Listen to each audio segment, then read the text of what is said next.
வணக்கம். ஆகாஷ்வாணி புதுச்சேரி செய்திச் சுருக்கம் வாசிப்பவர் கோதை நாயகி.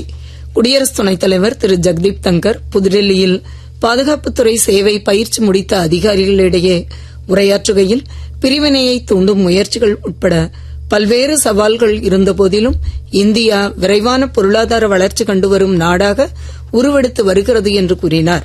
மேலும் மக்களின் வாழ்வாதாரத்தை மேம்படுத்தும் நடவடிக்கைகளில் இந்தியா கவனம் செலுத்தி வருவதாக தெரிவித்தார்.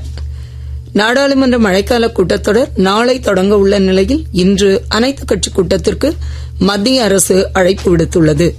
புதுடெல்லியில் வரும் ஆகஸ்ட் 21ஆம் தேதி வரை நடைபெறும் மழைக்கால கூட்டத்தொடரின் போது தேசிய விளையாட்டு நிர்வாகம் தொடர்பான மசோதா உள்ளிட்ட பல்வேறு முக்கிய மசோதாக்கள் விவாதத்திற்கு எடுத்துக் கொள்ளப்படும் என்று நாடாளுமன்ற விவகாரங்கள் துறை அமைச்சர் திரு கிரண் ரிஜிஜு புதுடெல்லியில் நேற்று செய்தியாளர்களிடம் பேசுகையில் தெரிவித்தார். மத்திய அறிவியல் தொழில்நுட்பத்துறை இணையமைச்சர் டாக்டர் ஜிதேந்திர சிங் பீகார் மாநிலம் பாட்னாவில் நடைபெற்ற கருத்தரங்கில் பங்கேற்று பேசுகையில் இஸ்ரோவின் முக்கிய விண்வெளி திட்டங்களில் பெண்களின் பங்களிப்பு குறிப்பிடத்தக்க அளவில் உள்ளது என்று தெரிவித்தார். மேலும் பிரதமரின் தொலைநோக்கு பார்வைக்கு ஏற்ப பாதுகாப்புத் துறையிலும் பெண்கள் சாதனை படைத்து வருவதாக கூறினார்.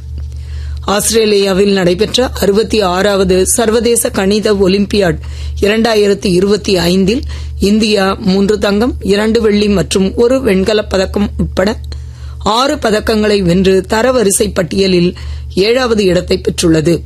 டெல்லியைச் சேர்ந்த கனவ் தல்வார் மற்றும் ஆரவ் குப்தா, மகாராஷ்டிராவைச் சேர்ந்த ஆதித்யா மாங்குடி ஆகியோர் தங்கப் பதக்கங்களையும், கர்நாடகாவைச் சேர்ந்த ஏபல் ஜார்ஜ் மேத்யூ மற்றும் டெல்லியைச் சேர்ந்த ஆதிஷ் ஜெயின் வெள்ளிப் பதக்கங்களையும், டெல்லியைச் சேர்ந்த அர்ச்சித் மனாஸ் வெண்கலப் பதக்கமும் வென்றுள்ளனர். அமெரிக்காவில் நடைபெற்று வரும் சர்வதேச டென்னிஸ் போட்டியில் இந்தியாவின் தக்ஷினேஸ்வர் சுரேஷ், அமெரிக்காவின் நிக்கோலஸ் கோர்சன் இணை பட்டம் வென்றது. இத்துடன் இந்த செய்திச் சுருக்கம் நிறைவு பெறுகிறது.